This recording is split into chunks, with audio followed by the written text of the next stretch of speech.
চুপ করে বলি, তুই যদি আর্টিকেলের 51 হিসাব করিস তাহলে ওই 51 তোর পিছন দিয়ে ভরে দিমু। তো কালকে চুপ বললো আর্টিকেলের 51। আসলে এই খুনি মাদারবোর্ড বাইনচোদ আর্টিকেলের 51 বলতে কি বুঝে? ওই মাদারচোদ তো বুঝে না এটা, যে সে তো আজকে সাবেক, গতকালকে ছিল। এই আইনটা আর্টিকেলের 51টা হয় যখন রাষ্ট্রপতি দায়িত্ব চলাকালীন সময়ে তার ভিতরে তার মাধ্যমে যদি কোনো অভিযোগ আসে, তখন সেই অভিযোগগুলোকে কেন্দ্র করে তাকে জেলখানায় নেওয়া যাবে না, তাকে গ্রেফতার করা যাবে না, তাই তো? এটা স্পষ্ট লেখা আছে। এই মাদারবোর্ড, তোকে উদ্দেশ্য করে বলতেছি, তুই আর্টিকেলের 51টা ভালোভাবে পড়বি। বারবার চেষ্টা করি আমরা ছাত্র। এই হচ্ছে বাংলাদেশের ঢাকা বিশ্ববিদ্যালয়ের ছাত্র। এই ভুস্কির পোলার মুখের ভাষা শুনছো? এ বলে ঢাকা বিশ্ববিদ্যালয়ের ছাত্র। এর মুখের ভাষা শুনলে পরে এর নাই মুয়ে চড়াইতে হয়।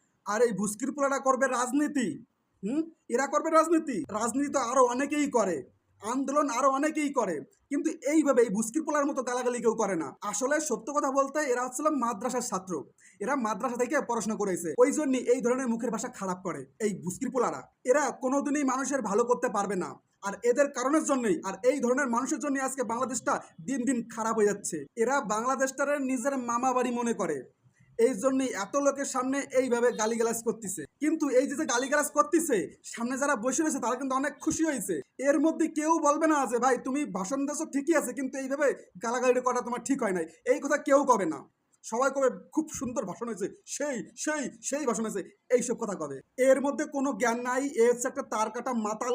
এর কিটা যে ফাটাইছে এই ভাষণ দিতে, আমি সেটাই বুঝে পারতেছি না।